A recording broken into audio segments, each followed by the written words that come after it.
Hello dear student and welcome to the online teaching learning process. Our subject name is Industrial Instrumentation IME 22420. We have already started unit number 2, that is pressure measurement, which consists of 14 marks, and today our lecture number 9, which consists of elastic pressure transducers. Our institute vision is excellence in technical education to empower youth, and on the basis of this vision there are three missions are to be generated.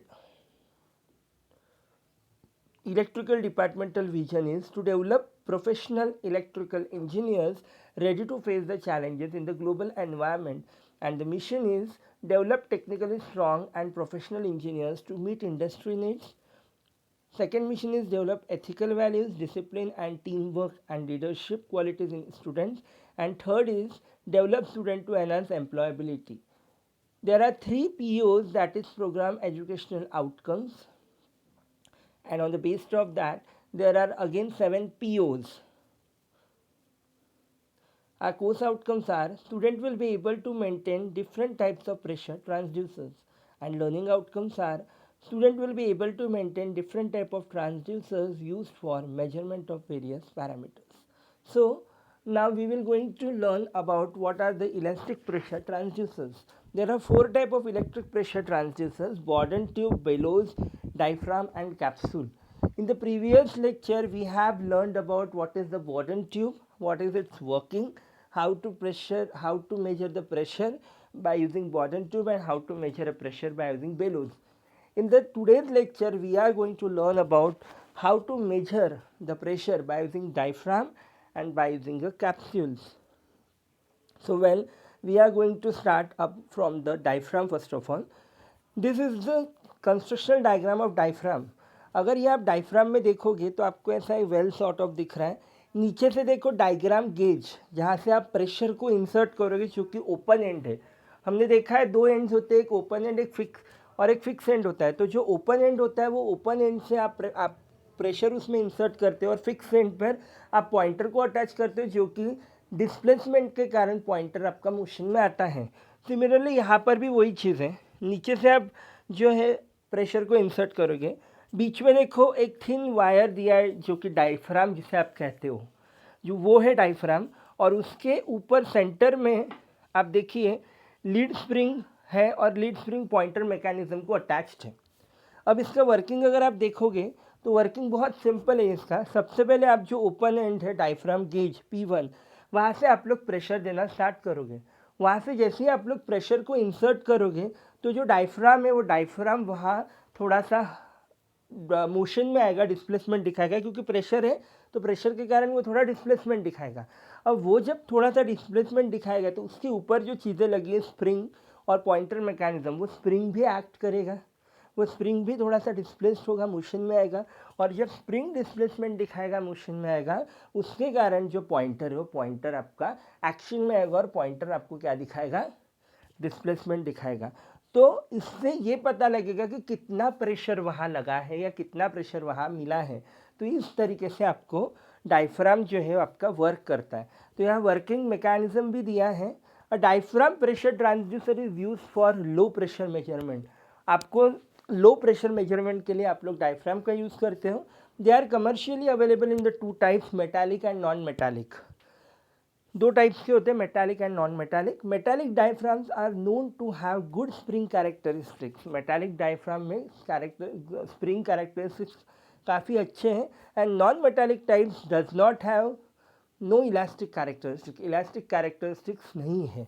दस non metallic types are use rarely and are usually opposed by a calibrated coil spring or any other elastic type gauge. इसीलिए जो है वो non metallic type diaphragm जो होते हैं वो rarely use होते हैं.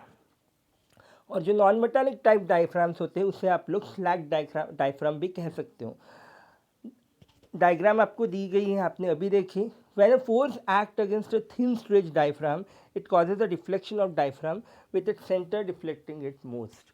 यानी जब अगर आप प्रेशर दोगे, फोर्स एक्ट होगा स्ट्रेच डायफ्राम के ऊपर, तो वो डिस्प्लेसमेंट में आएगा, और उसके कारण वो प्रेशर मेजर करके पॉइंटर पे आपको कैलिब्रेटेड स्केल के ऊपर आपको रीडिंग दिखाएगा.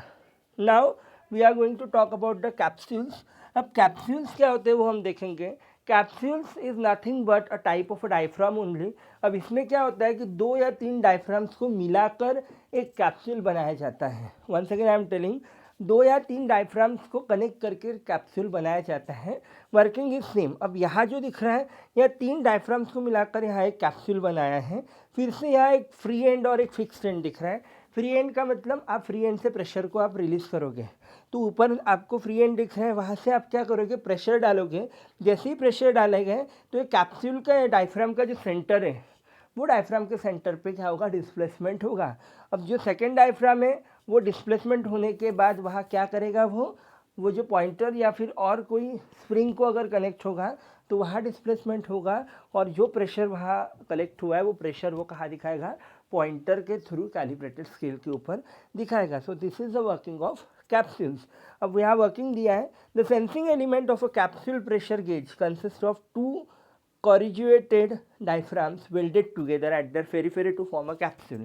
मैंने अभी बताया कैप्सूल कैसे बनता है कि आप लोग 2 या 3 डायफ्राम्स को एक साथ वेल्ड करोगे तो आपका कैप्सूल बनेगा. The pressure to be measured is introduced into the capsule via an opening end in the centre of first diaphragm. जो ओपनिंग एंड है वहाँ से आप लोग क्या करोगे, प्रेशर को रिलीज करोगे. The centre of the second diaphragm is connected to transmission mechanism.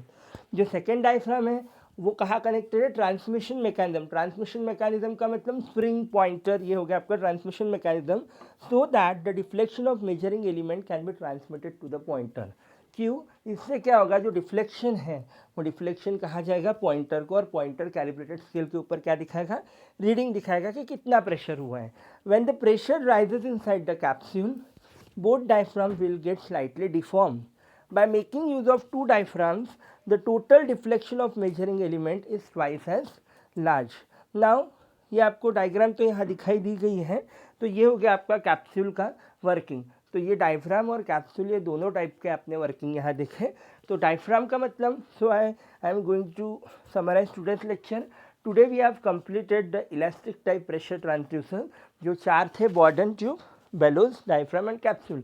Diaphragm और कैप्सूल जो थे आज हमने देखे, जिसमें हमने देखा है कि प्रेशर आप फ्री एंड से जब रिलीज़ करते हो तो through spring and pointer mechanism वो आपको रीडिंग दिखाते हैं कि कितना प्रेशर वहाँ रिलीज हुआ है. So this is all about diaphragm and capsule. Capsule का मतलब 2 या 3 डायफ्राम्स को आप साथ में वेल्ड करते हैं to form a capsule. So from this we have mapped the following POs. So thank you and keep learning.